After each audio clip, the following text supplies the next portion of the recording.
let's just take a moment now to acknowledge the traditional territories that we're working from.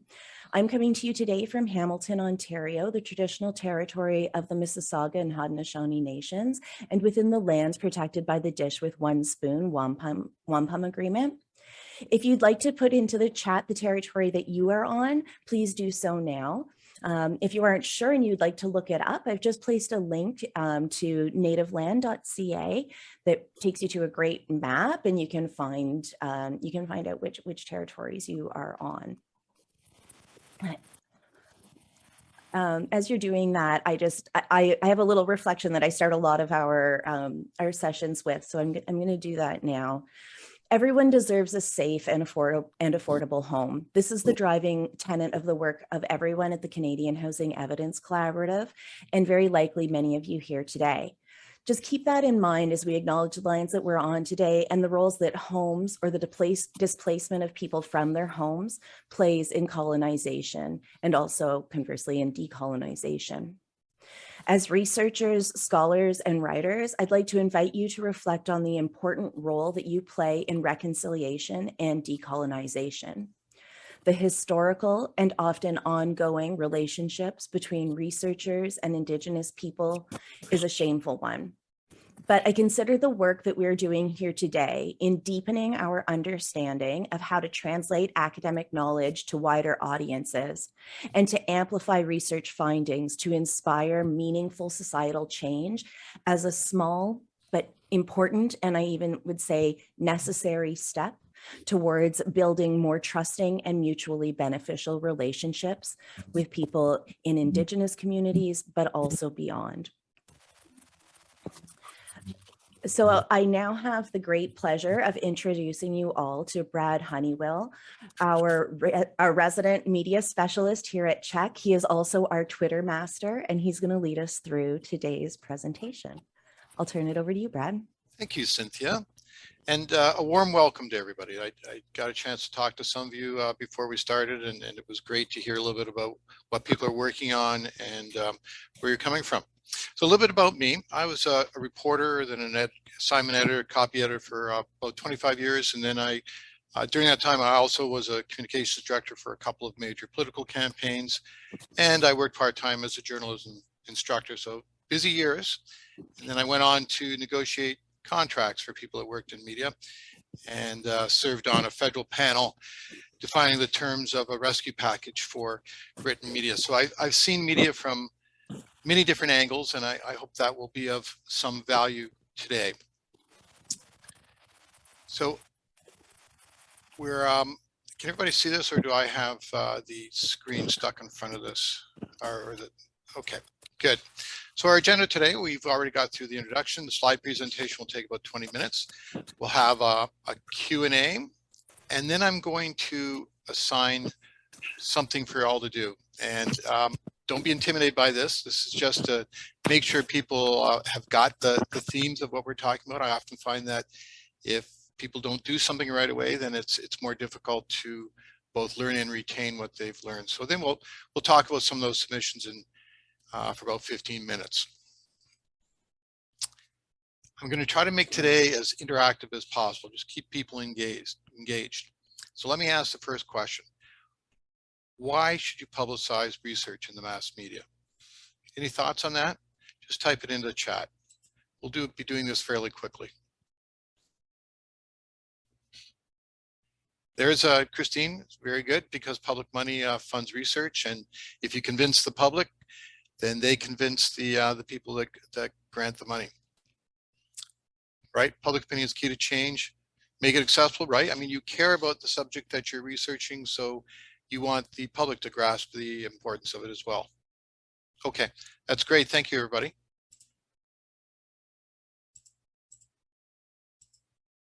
So today we're talking about op-eds, but the rules that we learned today, or the lessons that we learned today, can be applied to all sorts of media, and that you should consider those other forms of media if you have a communications plan, if you want to get your messaging out. And I've just listed some of them here that you're all familiar with. How to increase your chances of getting published.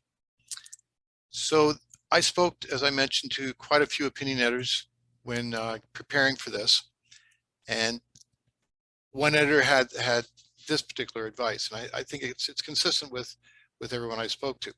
Said the topic must be timely, well written, and well argued, but he emphasized the well argued part because he says he gets many op-ed submissions where they lay out the facts, for example, but they don't make an argument. And by an argument, I mean express an opinion.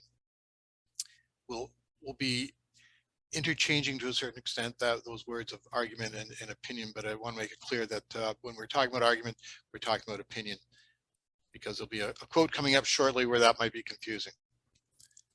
So one editor I spoke to, or basically all the ones I spoke to, felt that academics had some particular challenges when it came to writing opinion pieces. And he noted that lawyers were very good and academics had challenges. And he felt that they tended to write long pieces with a lot of jargon, run-on sentences. And he said, I keep asking myself, what point are you trying to make? And that's deadly for an opinion piece. An editor should know right off the top what argument you're trying to make. So the editor noted that he realized that it was a result of the training of academics. They're trained to present the data and not put opinion into it. But when it comes to writing an op-ed, an opinion piece, opinion has to be right at the top. Just further to that point, you have to fight your training and invert the pyramid. So rather than the conclusion coming at the bottom, you have to put it at the top, because that's the part that people are most interested in. Probably when you read papers, you will quite often go right down to the bottom to find out what the results were, because that's the most relevant part quite often. And when it comes to news, you have to start with the conclusions and then add details from that point. Anybody have any idea why when it comes to news, that you have to put the conclusions at the top?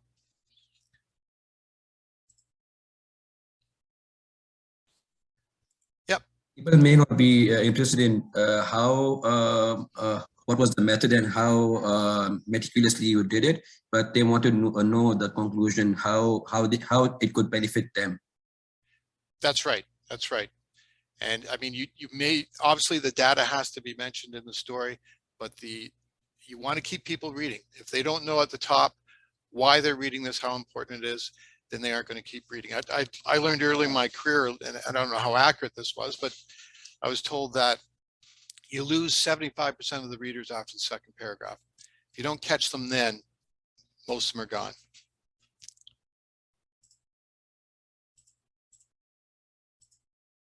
So how to start? And these are my tips, and actually the first one was suggested by one of the opinion editors, and that is write a headline before you, I gotta move something here. Write a headline before you write the op-ed to bring focus to your argument. Your headline will probably not be used in the publication. And the reason for that is that there are space restrictions, and nobody knows, reporters, for example, don't write the headlines because they don't know where the story is going to appear and how much space there is for the headline. But in coming up with a headline in your mind, it'll help you to focus your argument. Write it in 12 words or less. That's not a mandatory rule, but I picked a number to project the idea, the concept, that it's important to make it concise, and it has to have action. To help you, pretend a friend, and this is a rule again I learned early in my career. Pretend a friend who knows nothing about your subject area calls you and wants to know what you're working on. What do you say? Don't think about it a lot. When you verbalize, you have the ability quite often to summarize things more effectively than when you sit down to write, because when you sit down to write, you got all kinds of time, you got all kinds of space. But when you're asked a question verbally, you have to condense things right down to the nut of the story right off the top of your head. Write your first sentence or lead in 30 words or less. Again, this was a rule I learned early in my career. And once you learn to write concisely and get to the point, those rules are flexible. But when you're first doing this, be concise in terms of what you're writing at the top. Answer at least 2 of the 5 W's, who, what, where, when, why. You have to talk about who this affects, why it affects them, why this is important, why this is timely, etc.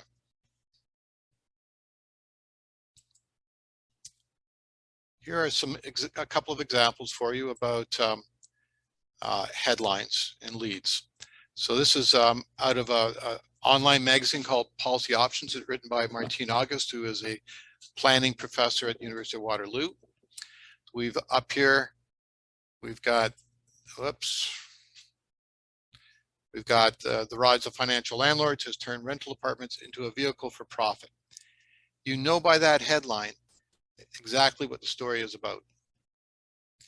The next line is called the byline. That's obviously who the story is by. The first sentence of the story is the lead, and it should give people a pretty good sense of what the story is about. Who, what, where, when, why. The multifamily apartment rental sector in Canada is being transformed by the rise of financial landlords. So you've got a sense of urgency there. You've got the subject, you've got the object, you know who is being accused of what, by whom. It goes on, it's certainly more than 30 words, and it goes on with the second sentence. Second sentences are fine, you see them quite often, but again, I would encourage 2 short sentences if you're going to go that route. The next paragraph or sentence is what I would call the nut of the story. And I mean, you certainly start in your first paragraph there to express the nut of the story, the nut being the gist of the story. But it really gets down to it in the part that's highlighted. When it comes to apartments, finance capital values high revenues over preserving affordable, high quality apartments for all residents.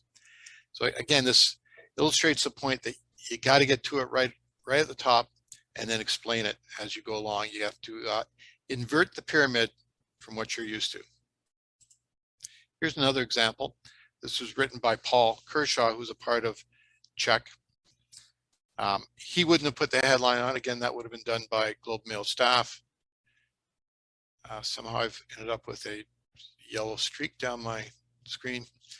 Can the middle class minister vanquish an intergenerational villain? Again, we're getting into, it's a question. Questions are a different way of doing these kinds of things, but they can be used as to provide something different. And you see as we get into the lead of the story that Paul's again asking questions. But in asking the questions, you know what the messaging is. He's asking the question, what's a minister for middle class prosperity? Because the government had just appointed a minister for middle class prosperity. So he says, what is that? Then he points out that, is it the nurses or teachers that bought a house worth more than $1 million, or bought houses a decade ago now worth more than $1 million, or is it people that somehow missed the boat? So now we're going to talk about the length of the piece. So different publications have different lengths. Our paper like the Globe is going to be longer, a paper like the Sun is going to be shorter. My advice is you don't leave it to the opinion editor to cut your piece down to size. If a piece requires more work, they're less likely to choose it.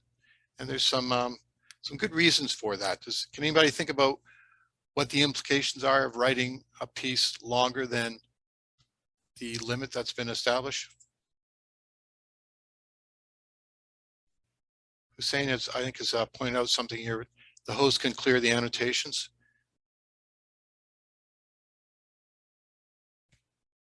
Okay. All right. Desk rejection cannot fit in the format of the medium. Yes.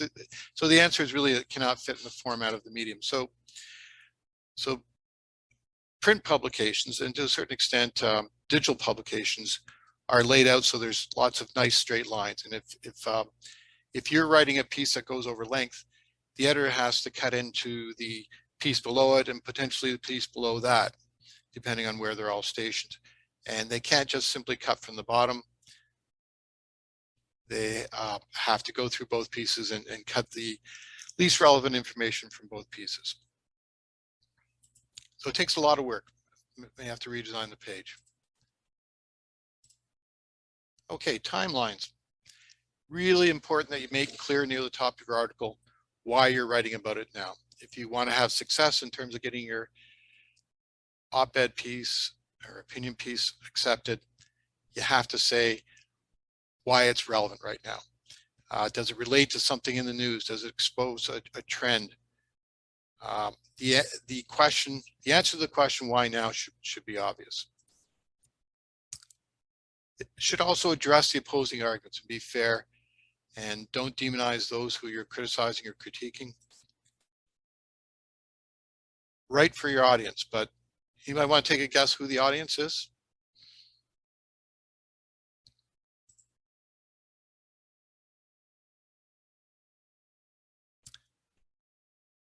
I might be being too obscure on this. So general public, okay, it's close. So the audience is really the audience of the publication you're writing for. So if you're writing for Cats magazine, your audience is going to be different than writing for Puppy magazine, and that's who you should be aiming it for. So the audience of the Globe Mail is going to be different than the audience of the Toronto Sun, and that will affect how you write for it. Some people might think that they're writing for their peers in academia or another group, but keep in mind the audience, and that will help you get approved by the editor for that publication. Assume your reader is intelligent, but not necessarily knowledgeable about the issues. So you've probably heard about various publications writing for a grade 12 or a grade 8 publication, and that doesn't mean that you're dumbing down what you're writing about so that it's only understood. Sorry, I got a message here. There we go. So it's only understood by someone in grade 8. What it does mean is that you will write in a sentence format that is similar to someone in, say, grade 8 or grade 12.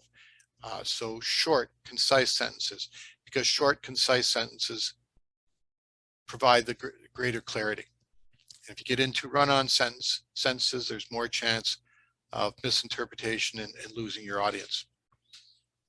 Don't use jargon or obscure or overly formal language. And jargon it's a hard one to do when you tell someone not to use jargon, because jargon is language that's specific to a particular occupation. And for those people in a particular occupation, those words they're using that are only relevant to that particular group seem normal. It's what they hear all the time. So you have to check yourself. And that's where it comes in getting someone who is not in your occupation to read it. If they say, well, what's this or what's that, or if they trip over a word, then you know that's probably something you have to change. Add something new to the conversation. So in front of you, beneath the yellow scribbles, you have the blue umbrella and all the white umbrellas. So it just illustrates the point that your eyes are probably keyed in on that blue umbrella right now because it's different. The same is true of your topic. Find out what's new. And it's particularly important to find out whether it's new in terms of the publication you seek to write in. And I spoke to one opinion editor who was felt quite strongly about this. He felt that if somebody didn't do their research in terms of what had already been published in that publication, he wasn't going to give them the time of day. So go back, look through some of the opinion pieces, and make sure that you're adding new information or a new line of argument to the conversation. Final tips, we're there. Oops.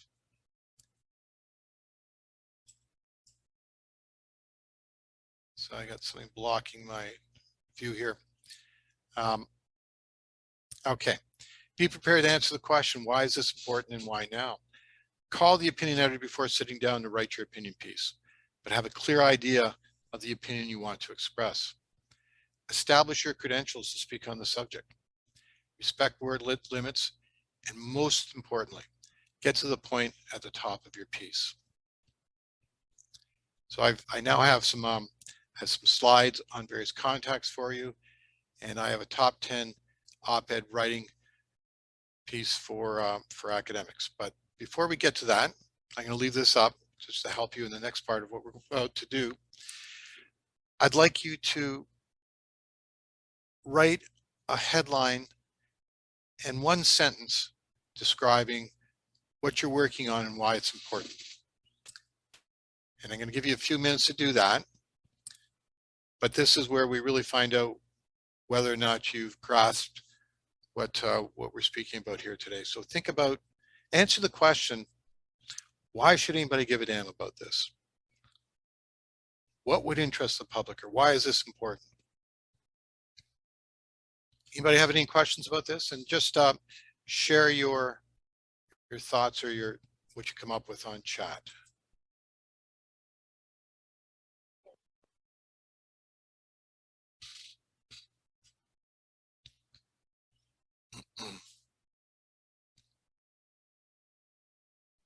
We had a couple people just join us now. Would you mind just repeating what the assignment is? Sure.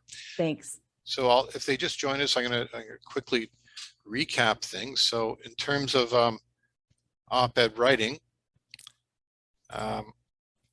it's important that you find out what the publication has already written on the subject you plan to write about. Be prepared to answer the question, why is this important and why now? Call the opinion editor before sitting down to write your opinion piece, but have a clear idea of the opinion you want to express. Establish your credential, respect word limits, and get to the point at the top of your piece. So now I'm going to flip over to top 10 op-ed writing tips for academics. And we've asked people to write a headline and one sentence about why their research is important to the public, why the public should care about your research. And that should form the basis of an op-ed piece or opinion piece.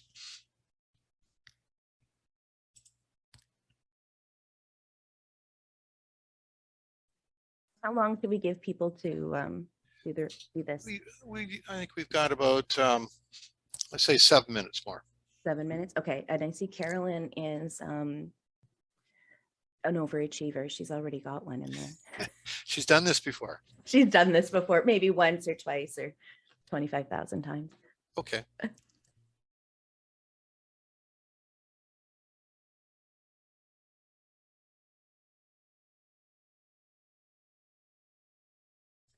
That's good. Okay, so Carolyn has written.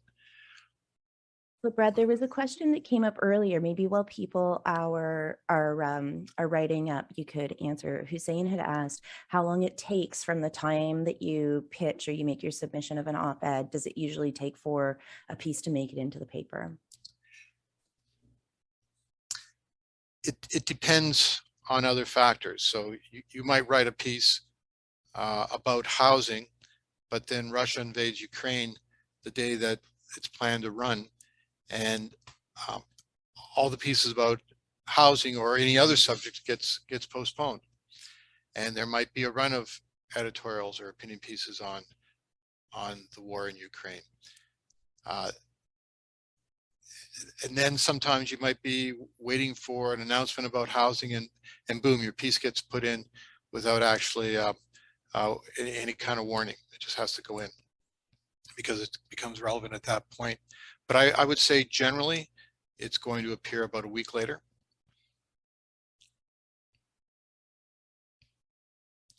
So Carolyn has written. Oh, I've got one other question. Okay. Thinking about timing, not to distract everyone while they write, but I'm going to do it anyway.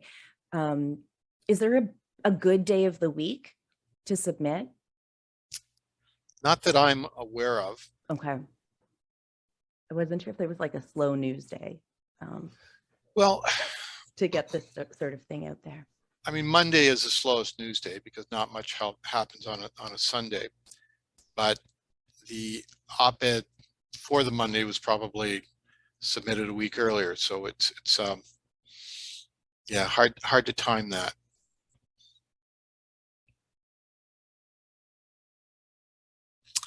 So Caroline has written as her title, we need to be on the same page for affordable housing. And the first line or the lead would be, all governments in Canada need the same definitions and targets so they can work together for affordable housing. So that's good. That expresses opinion. It's not simply reciting data. It's going one step beyond and saying, this is what the problem is and this is what the solution is. And then emanating down from that would be further detail and explanation. Anybody else want to take a crack at it? Okay, I see 3 new messages. All right. Jimena has written a good one. In Toronto, students are living in more isolating units than ever before. That's good.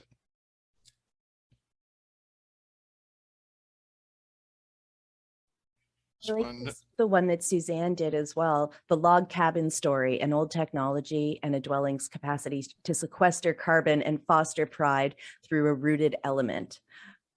You had me at log cabin, but then lost me a little bit as we got further on. But that just might be me because I'm not a specialist. As someone who's built a log cabin, I'm very interested in this. Okay, a log cabin story, an old technology and a dwelling's capacity to sequester carbon and foster pride through. Okay, so this shows a lot of promise, but you're getting into some jargon. So a dwelling's capacity to sequester carbon. So that phrase could probably be simplified. The log cabin story, an old technology that meets the new need to, what's another word for sequester, capture carbon. So something like that. But that would be an interesting story. I would read that one. A new message. Yeah, okay. JP's got it. Construction trades, labor, graduation rates in Nova Scotia have barely changed in 20 years. So something to think about how we might make that a little bit better is why does that matter? Why should we care about that, JP?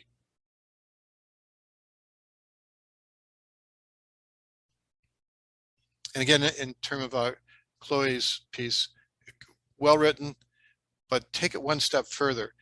Why is this important?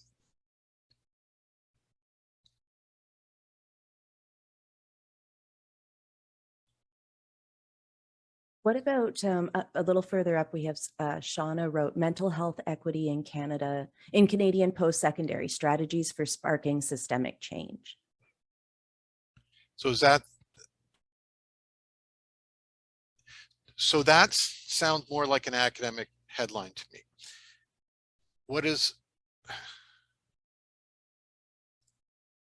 So again, I'll ask the question, why should anybody care about this? And I'm sorry if that sounds abrupt, but it's something I found as an editor. When you get right to the point, why should someone give a damn?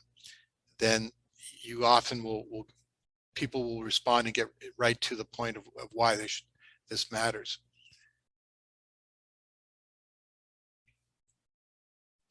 I think that we're a small enough group that if some of the people who were reading out your responses, please feel free to jump on and engage in the conversation. Yeah, it's a good idea.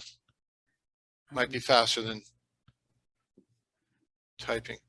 I think we've missed Meryl here. Oh yeah, helping transfer students thrive is key to making education more affordable. That's good. Yeah, I like that. And we've got Chloe, homelessness is a persistent, oh right, we did Chloe already, a persistent public health and human rights concern, especially problematic for youth. Oh no, we didn't do that one already. Let me say it less muffled. Homelessness is a persistent public health and human rights concern, especially problematic for youth. What do you think, Brad? We did deal with that a little bit, and it's good, but it needs one step further in terms of The so what factor?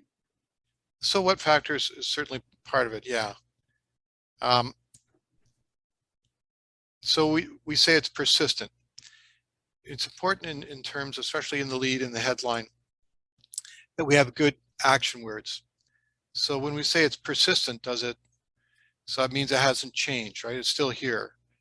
And when we say it's problematic for youth, again, is there some adjectives or verbs we can use that more strongly portray what it's doing?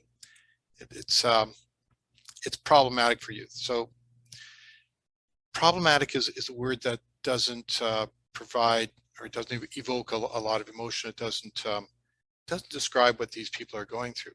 So when I see homeless people on the streets, there are people who are living in horrible conditions. Often any mental health problems they're having are aggravated by the fact they're living on the street. So I would encourage stronger words that really get to the heart of what the problem is in that case. Does that make sense, Chloe?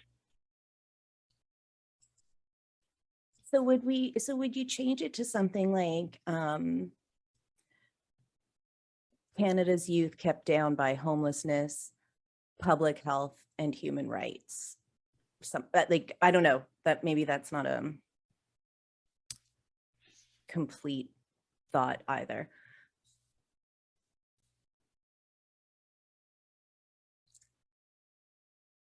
Okay.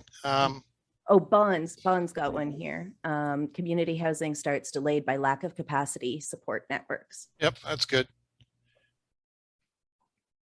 So that's saying it's laying out what the issue is and suggesting a solution. Trying to help Chloe here more, and I'm failing somewhat.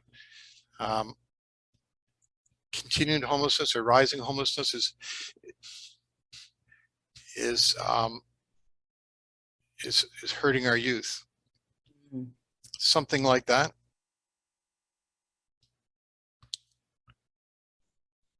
Okay, let me move on.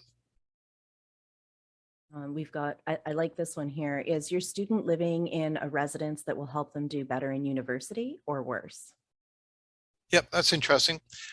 Again, questions aren't very common, but when they're used in the right way, they're pretty effective, and I think that's using it in the right way.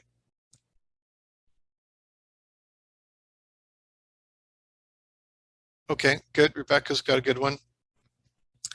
Many cities are in the process of legalizing basement suites, but little is known about their role as affordable housing. What's the implication of that, Rebecca, that you don't know about their role as affordable housing? Bon can probably comment on this one as well, because she's researched that. Yeah, Rebecca is our RA, so yeah, definitely know a lot about it. So what is the downside of not knowing much about their role as affordable housing? Oh, geez. Then we don't know the impact that they have on creating affordable housing in cities. Okay, so we could say many cities are in the process of legalizing basement suites, but we don't know if that's going to help the affordable housing problem.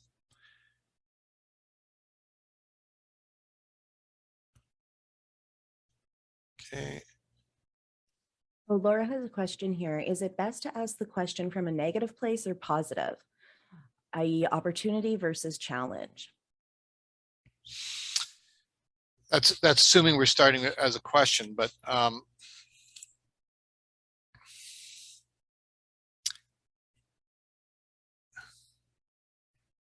would say probably, I don't have a real definitive answer for this, but I would say there's a slogan when you're learning the news business, and that is that the Boy Scout walking an old lady across the street is not news. But if the Boy Scout trips the old lady walking across the street, that is news, because it's shocking. It doesn't happen very often. Whereas someone helping someone across the street is not shocking. It's not something society should be concerned about. So to the extent that that little parable applies, then that'll be my answer. 9 new messages. Okay, and I'm sorry if I'm going to miss anyone here. Well, and I would think too, writing the question, sorry, just to keep going with Laura's question here, it would depend on what your opinion is as well, right? So if you think basement suites, for instance, are the answer, you know, secondary suites, like maybe you've got the answer to Canada's affordable housing crisis in your basement, you know, like that. If that's your approach, then maybe the question coming from a positive spin is good. Right. But if you're looking at this and going like, yeah, adding 1 unit here and there in a basement isn't going to do it, we need something more drastic than that, then you'd want that question to come from, right? So you're sort of setting the reader up to nod their head and agree with the opinion that you're going to put forth. Yep, good point. Does that make sense? Yeah. JP has come up with a good rewrite. Construction trades labor graduation rates are the same as they were 20 years ago, despite building 10 times more homes today, leading to exponential increases in construction costs and affordability, and hurting affordability. So it's a little on the long side, but you're on track there, JP.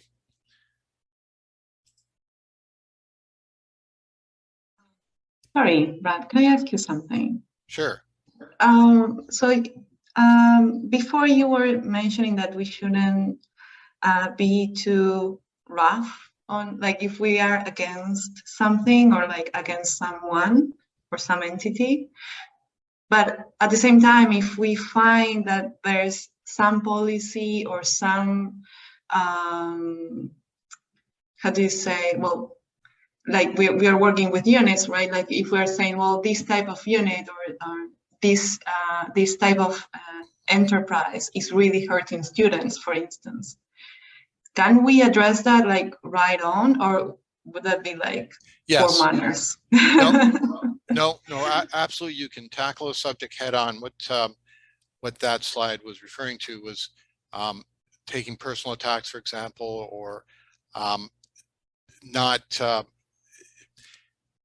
being unfair in terms of the person you're attacking. So attacking the government, for example, for not providing enough affordable housing may be fair, and it may be rough, but that is fine. Or attacking, you know, if there are developer groups that just want to expand the borders of towns and keep on building suburbia, it's fair to attack the issue. Does that help at all? It really does. Thank you. Okay, good. If I can be, I've had the opportunity to learn from Brad since December of last year. So I feel like I have something a little bits to add here and there. But one of the things that came up recently with one of the pieces that was written for CHEC, when it came to us to say like, oh, and the writer was kind of like, I'm not sure that you want to put the CHEC stamp on this. It's pretty harsh. You know, that they had felt that they'd really written something that was going to maybe turn some of the readers off of CHEC as sort of an organization. But then when we read it, like what we read as the audience, and this goes back, I guess, to what Brad was saying about passing it by somebody who's, you know, a little bit removed from the subject matter. We read it and went, you know what? No, it actually sounds like tough love. You're not just saying everything you're doing is terrible. You're saying like, well, you've done part of the work. Now let's do a little bit more. Like let's take it a little bit further. So it was that adding in an opinion that the person who was sort of under attack might not totally love, but that wasn't unfair. And so, you know, having that like collaboration, I think in that moment was really helpful. Helpful for our team and for the author to get a bit of perspective, because I think we've all been in that position of hammering out an email that we feel is real, you know, please, as per my previous mess, you know, we get into that. But when you read it back, it's, oh, please, as per my previous message, you know, it doesn't actually sound so terrible after all. So yeah, so don't be afraid to have a second or third pair of eyes, cast a glance. To see if your tone is hitting what you want it to hit. Yeah, in terms of challenging someone, it's opinion pieces are all about challenging someone or something. So don't shy away from that. So Christine, okay, you've written telling Shawnee like the headline, but you'd want to know what the new strategies were and what you thought of them. Yes, that's more to the point. I think the one that Sean is referring to, it was an academic headline in the sense like, here are strategies to deal with something, but it's not taking an opinion on the strategies, which is important, or the need of the strategies. Scott has changed the conversation that taxation impact is lower if we are proactive versus the impact on taxation on band-aid solutions. A little long for a headline, and it can't be couldn't be a lead, but let's see if we can boil that down into a headline.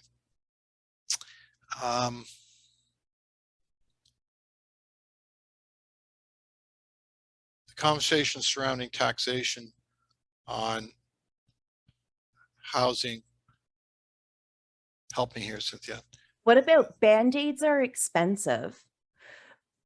Or planning instead of reacting will save us some money. So save us tax dollars. Yeah, something like that.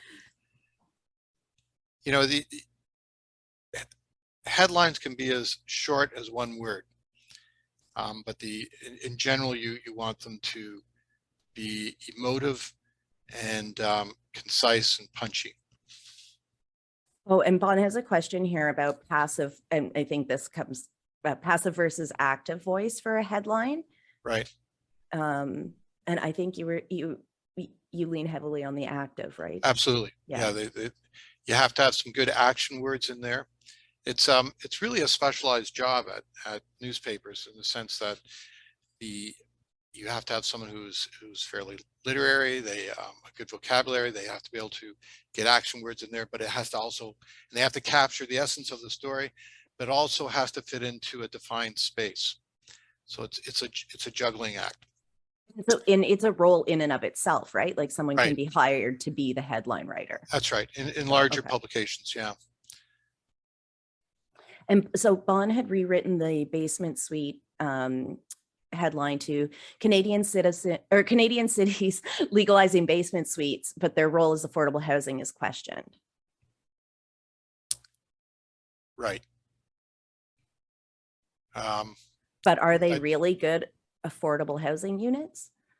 Would that be a better or more? Yeah, or do they really provide more affordable housing? Do they help the affordable housing crisis? Just reading Christine's comment for Bon's headline piece, would the purpose of the op-ed be to take a stance, have an opinion on whether the basement suites would impact affordable housing? Yes. An academic paper might do more exploration of the pros and cons of the strategy, but an op-ed should take a stance. This is correct. You got it.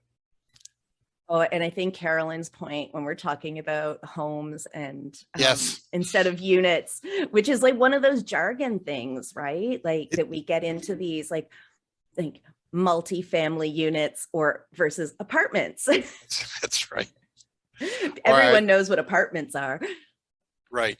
Or yes, there are a lot of terms surrounding that units is it's an impersonal word, and it's important to show the human element. So you don't go home to a unit, you go home to a home, and the word home has a lot more emotional connotations than the word unit.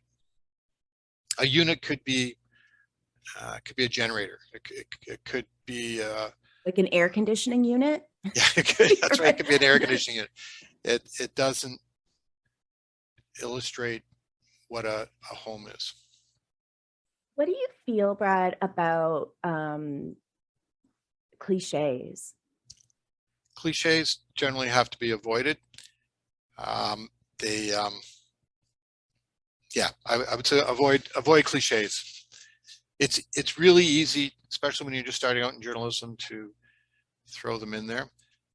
But there is a place in some writing when you're you're making a comparison, for example, where it works. Just be careful in using them. I think that sometimes when I'm trying to write for broader audiences, I tend to fall on them, like you say, when you're sort of starting out, because it's already it's prepackaged, and it's you know, everyone's already sort of in agreement about what this sentence means, and so it can take the place of a lot of explanation. So I'll try not to do it anymore. Have I missed anybody here? So we have, okay, looks like we've largely caught up on the questions. So this is good. Anybody have any questions about anything else? We've got 5 minutes left here, so we can just open it up to anything at all. Feel free to turn on your microphones. Yes. Oh, did Meryl's question get answered? How do you choose an author? Yeah, sorry, go ahead, Meryl. Oh, no, that's fine. I was just going to say that was my question. I don't know if that was covered earlier, but no, I was just wondering. Yeah. It's a good question. I think the higher the profile of the person doing the writing, the greater your chance of getting it published. So when a newspaper or any other publication prints an op-ed, it's their reputation that's on the line as well. And they want to make sure that the person writing the op-ed or the opinion piece has a lot of credibility. They really know what they're talking about. Because the space in the publication is valuable. The publication wants to maintain its credibility. That doesn't mean graduate students can't write it as opposed to a PhD, but it would help a lot if it is a PhD or a leader. Can I add something to that too? Just as somebody, in my former life, I was a grants officer, and I helped a lot of people write a lot of grants and work on their CVs over the years. And I think having, you know, the lead or someone in a more senior academic position is a really great idea. But if you've done the work on it and you're not in that position, I would push to have your name included in the byline as well, because one, you deserve it, but two, it's good to start getting those things on your CV. And it's always kind of exciting as a grants person or as somebody who's, you know, receiving grants, to see people who you know, if they get the funding for this opportunity, for this new opportunity, even though they may be a more junior academic, they do have some capacity for knowledge translation because their stuff has been published before in not, you know, it hasn't just been in one academic journal, but that it has gone, you know, into a wider media. So just from like a career perspective, that there is definitely value, and we're seeing it more and more in CVs as having value to have some knowledge mobilization expertise. Good point. Before we end, I'd like to add something about a slide I had at the beginning where I listed a bunch of other mediums in terms of getting your message out, including social media. And I want to stress again that it's important to remember a lot of the rules or tips that we've talked about here. So when you're writing a tweet, I see so many tweets that I might be reading maybe once removed from the original tweet, and I can't understand the tweet anymore. I have no idea what the point of the tweet is. And so when you're writing a tweet, keep in mind why the audience should care, whoever it is, and think about some of those 5 W's and getting them into your tweet, even if you have a 240 character restriction. There was one more question I just thought, and maybe you want to flip back to that slide that you were alluding to with all of the different social media and other types of media on it, because Hussein was asking what the difference is between an op-ed and a blog. And I think that sometimes the content is really similar for both. It's just where they end up existing is different. Yes, I think you're exactly right. So an op-ed refers to the page in newspapers that's opposite the editorial page. So the editorial page there'll be opinion articles from the publication. on that page. It'll be the opinion of the publication. And then there'll be opposite that page, and this gets into traditional newspaper layout, was space for people to express, individuals from the public to express their opinions. So this is the page you were looking for, right, Cynthia? Yeah, that was the one I was thinking. That was the one I was thinking of. Yeah, I think that, you know, op-eds, like I had just said, the op-eds, the content can be similar to, you know, what might be in a long, or, you know, a Facebook post, or in like a multiple tweet thread, or writing something up for a blog, or even like what you would do as a YouTube video or a podcast. Right? Because you're not just relaying the information, but you've got your own spin on it, and this is a place where your where your actual opinion on the subject matters, right? Because we try to remove ourselves so much as academics from, you know, we're just trying to give the give the details. You know, I'm very oh gosh, and of course the word's escaping me. Very new, you know, we're as academics, we're neutral. We don't have, but you actually get in op-eds and blogs and that sort of thing to have an opinion. You don't have to be neutral anymore. You can try and, you know, spur people into action. And so that's just to speak to Hussein's question. And then Laura here, Laura, I don't think we did mention it earlier, but we're definitely going to share the slides. We'll send them out in an email to everyone, and we'll also have them available on our website so that you can refer back to them and see some of them without scribbling on over top of the text. Right, and I didn't fully answer the question about the persons who asked what the difference is between a blog and an op-ed, and the blog is going to be essentially the same. You have to follow the same rules. If you want it to be read, you can always, if you prepare enough at the top, you can delay the nut of the story until further down. But the same rules follows. It's like physics. You're going to lose people if you don't tell them why they should care near the top. And we have a couple more questions here. I think Bon has a question. So she points out that it's when she writes, it's important to bring the academic lead into what she's writing about. Or no, she's asking a question, is it important? I think so. I think it brings credibility to it. Will the slides be shared? So Cynthia, you said that Yep. They're going to be available. Where will they be available again? We're going to email them to everyone who registered, and then we'll have them available on our website as well. Okay. And I think I'm conscious of good Zoom hygiene. It's 1 o'clock, so I don't want to keep anyone longer. And I want to thank everyone, and thank you, Brad, for Thank you very much, webinar. everybody. And please, you know, CHEC, we consider ourselves a service provider. So if you have any questions, if you want somebody to cast an eye over something that you've read, please feel free to email us. We're a pretty approachable bunch, and really we're here to help. So don't hesitate to respond to any of our messages, and we look forward to a collaboration. Okay. Bye, everybody. Thanks, everyone. Thanks so much for joining us.